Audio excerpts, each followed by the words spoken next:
Welcome to Cardiovascular Research Onlife. And as part of our interviews, we have a huge honor to host today Professor Jeremy Pearson, Associate Medical Director of the British Heart Foundation.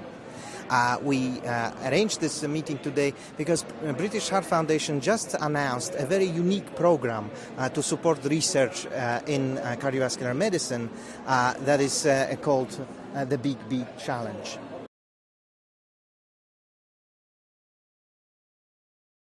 We wanted to create something which was an opportunity which was bigger than any grant we've ever managed to fund before.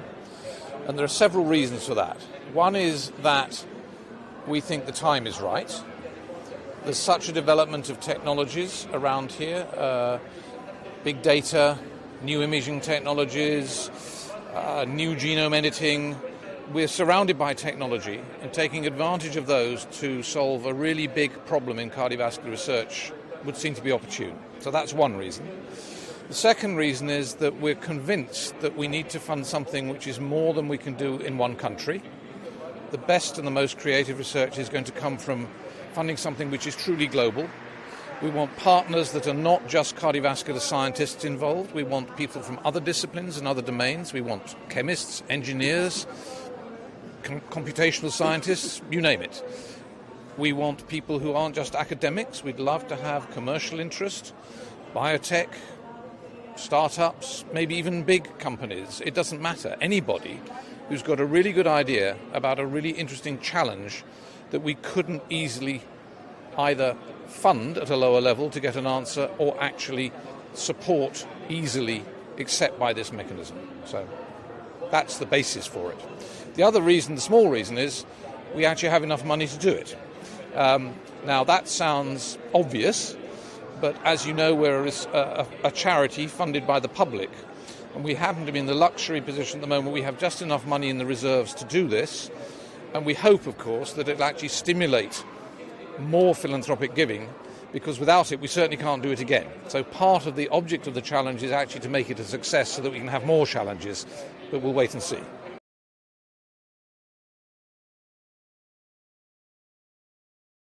We need to have a project presented to us that is bigger in scope than anything we could fund for a small amount of money, because we really believe it's possible that that will come. And unless we have a reasonably large sum of money, we're not going to get that inspirational idea coming to us, which is going to make a transformational difference.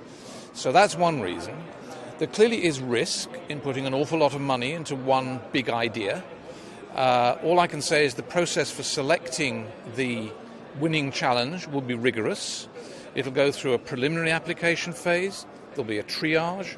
There'll be assistance given to those people who are shortlisted to come and talk to us, to put together a full application. They can go and have meetings with each other. They can refine it. So what we get at the end is something we think has really been carefully thought through, and it'll then be peer-reviewed by international experts and come back to our advisory board. So it's going to be really thorough and really rigorous. And actually, if we don't get a really good idea, we don't have to spend the money, but we're confident that we will, and we're confident it will actually be a better use of the money than we could do with smaller grants elsewhere.